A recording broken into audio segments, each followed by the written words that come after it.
Hi friends, అందరూ ఎలా ఉన్నారు? ఈ రోజు మనం తెలంగాణలో పంట నష్టపోయిన రైతులకు ప్రభుత్వం అందిస్తున్న 10,000 సాయం గురించి మాట్లాడుకోబోతున్నాం.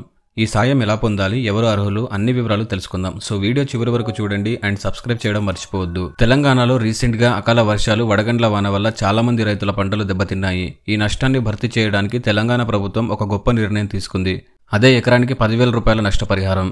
ఈ పథకం ద్వారా రైతులకు తక్షణ ఆర్థిక సాయం అందించాలని ప్రభుత్వం లక్ష్యంగా పెట్టుకుంది. దీనికి ఎవరు అర్హులు? అకాల వర్షాల వల్ల పంటలు నష్టపోయిన ప్రతి ఒక్క తెలంగాణ రైతు అర్హుడే. వ్యవసాయ శాఖ అధికారులు ఈ నష్టాన్ని అంచనా వేస్తారు. మీరు మీ పొలం వివరాలు, నష్టం జరిగిన సమాచారంతో స్థానిక వ్యవసాయ శాఖ కార్యాలయాన్ని సంప్రదించాలి. అధికారులు సర్వే చేసిన తర్వాత అర్హత ఉన్న రైతుల ఖాతాల్లో నేరుగా డబ్బు జమ చేయబడుతుందని అధికారులు అంటున్నారు. దీన్ని ఎలా దరఖాస్తు చేయాలి?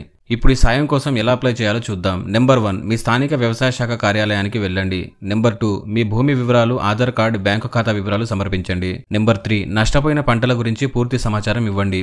నెంబర్ 4, అధికారులు మీ పొలాన్ని సందర్శించి నష్టాన్ని అంచనా వేస్తారు. అంతా సరిగ్గా ఉంటే కొద్ది రోజుల్లోనే మీ ఖాతాలో డబ్బు జమ అవుతుంది. వ్యవసాయ శాఖ మంత్రి తుమ్మల నాగేశ్వరరావు గారు ఈ పథకాన్ని వేగవంతం చేయాలని అధికారులకు ఆదేశాలు ఇచ్చారు. రైతులకు వీలైనంత త్వరగా సాయం చేరేలా ప్రభుత్వం కృషి చేస్తుంది. సిద్దిపేట వంటి ప్రాంతాల్లో ఇప్పటికే సర్వేలు మొదలయ్యాయి.